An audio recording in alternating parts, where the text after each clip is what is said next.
Todos nós, ao longo de nossas vidas, construímos o nosso paradigma consciencial, ou padrão de consciência, que são todas as informações que a compõem, como por exemplo a nossa cor preferida, o aroma mais agradável, a textura mais legal, o som que mais nos encanta, além, é claro, de tudo aquilo que não nos agrada, que nos deixa para baixo, que nos entristece e que também faz parte de todo esse contexto, de todo esse pacote de informações a que finalmente chamamos de nossa consciência. Ocorre que, uma vez iniciando o estudo da doutrina espírita, temos duas opções a utilizar. Numa delas, colocamos de lado esse nosso paradigma consciencial, acessamos as orientações trazidas pelos espíritos superiores, juntamente com Allan Kardec, confrontamos todas elas e nos permitimos o direito de utilizarmos nossa inteligência e nosso livre-arbítrio, escolhendo as informações mais lógicas e racionais, e atualizamos nossa consciência para seguirmos com total segurança com as escolhas realizadas. No outro, de posse do padrão consciencial que construímos, o utilizamos como uma espécie de escudo para que possamos bloquear tudo aquilo que o Espiritismo nos traz, dizendo não para qualquer orientação dos espíritos superiores, nos colocando na contramão da lógica e da razão, sem permitir a nós mesmos o direito de uma reflexão mais saudável sobre o Espiritismo, sobre a própria vida e sobre nós mesmos, ou seja, nos mantendo inertes quanto à nossa evolução de consciência e muitas vezes escolhendo continuar a sermos conduzidos ao invés de nos conduzir. E olha que quem queira nos conduzir é justamente o que não falta. Allan Kardec vai nos orientar na introdução de O Livro dos Espíritos. Acrescentemos que o estudo de uma doutrina, qual a doutrina espírita, que nos lança de súbito numa ordem de coisas tão nova quão grande, só pode ser feito com utilidade por homens sérios, perseverantes, livres de prevenções e animados de firme e sincera vontade de chegar a um resultado. Ou seja, se rebatemos os ensinamentos do Espiritismo com nossa preparação antecipada, certamente nada aprenderemos sobre aquilo que Deus nos propõe através dele. O mestre Kardec vai dizer ainda na mesma obra: o que caracteriza um estudo sério é a continuidade que se lhe dá. Sim, porque muitos de nós até iniciaram o estudo sério do Espiritismo, mas ao longo do caminho desanimaram. E um dos motivos mais comuns é justamente a grande diferença entre a realidade da ciência espírita, publicada por Allan Kardec, e as comunicações de todo tipo que não passaram pelo controle universal do ensino dos espíritos e que são absorvidas por muitos espíritas como sendo princípios espíritas ou mesmo verdades absolutas.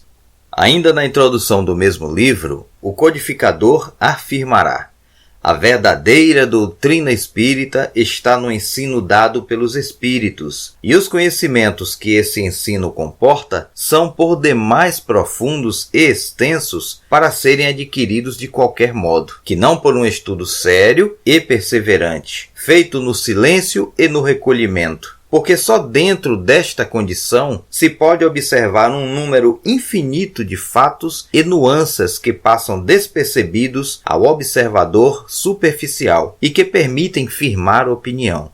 Assim sendo, como conhecer, como compreender, entender o Espiritismo sem estudá-lo a fundo? Como tratar da doutrina espírita sem estudar o Livro dos Espíritos, o que é o Espiritismo, o Livro dos Médiuns ou o Guia dos Médiuns e dos Evocadores, a Revista Espírita, Jornal de Estudos Psicológicos, enfim, como conhecer de fato a doutrina dos Espíritos sem estudar com seriedade as publicações de Kardec? Vamos combinar, isso é impossível.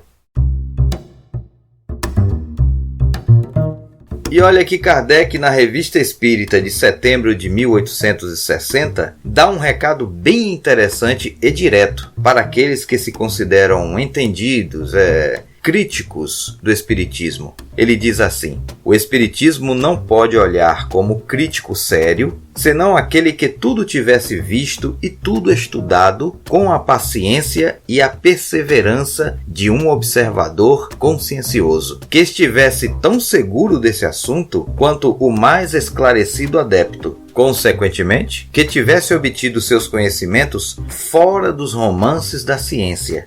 Pois é, mas claro que isso é impossível. Kardec prossegue: ao qual não fosse possível opor nenhum fato de que não tivesse conhecimento e nenhum argumento que ele não tivesse meditado, ou seja, que não tivesse refletido, tratado à luz da lógica e da razão. E segue: que refutasse não por negações, mas por outros argumentos mais peremptórios, mais decisivos, não através de preconceitos ou conceitos formados a partir de outras fontes que não o próprio Espiritismo. E vai mais adiante: que, enfim, pudesse apresentar uma causa mais lógica aos fatos constatados. Tal crítico, diz Kardec, ainda está por ser encontrado. Não nos deixemos enganar. Sem o estudo dos livros publicados por Allan Kardec, sem a sua experiência, seu rigor, seus métodos, sem a sua lógica, enfim, sem a compreensão do que é o controle universal do ensino dos espíritos, que será muito em breve tema de nosso podcast, definitivamente não conseguiremos compreender o Espiritismo. Nosso chefe espírita vai aconselhar em O Livro dos Médiuns ou O Guia dos Médiuns e dos Evocadores que aqueles que desejarem adquirir as noções preliminares sobre o Espiritismo, que leiam inicialmente sua publicação com o título O que é o Espiritismo? Kardec, entre outras orientações, vai dizer: esta primeira leitura, que muito pouco tempo consome, é uma introdução que facilita um estudo mais aprofundado. E é mesmo, uma obra riquíssima em informações e esclarecimentos sobre a doutrina. E olha que ainda assim, existem muitas orientações no livro que um grande número de espíritas definitivamente negligenciam e se colocam de forma contrária. Só há um pequeno detalhe: nós somos espíritos imperfeitos, e aqueles que, reunidos com Allan Kardec, constituíram o Espiritismo enquanto doutrina, são superiores, e estão, por isso mesmo, mais próximos de Deus que nós. E para finalizar, uma outra importante afirmação do codificador na Revista Espírita, Jornal de Estudos Psicológicos, de julho de 1859. Um espírito poderia, pois, dizer que é o Sol que gira e não a Terra. Sua teoria não seria mais exata pelo fato de provir de um espírito. Saibam, pois, aqueles que nos atribuem uma credulidade tão pueril que tomamos toda a opinião emitida por um espírito como uma opinião pessoal, que não a aceitamos senão depois de havê-la submetido ao controle da lógica e dos meios de investigação fornecidos pela própria ciência espírita. Muito obrigado por nos ouvir. Até o próximo episódio. Este é o KardecCast, o Espiritismo, a vida e você.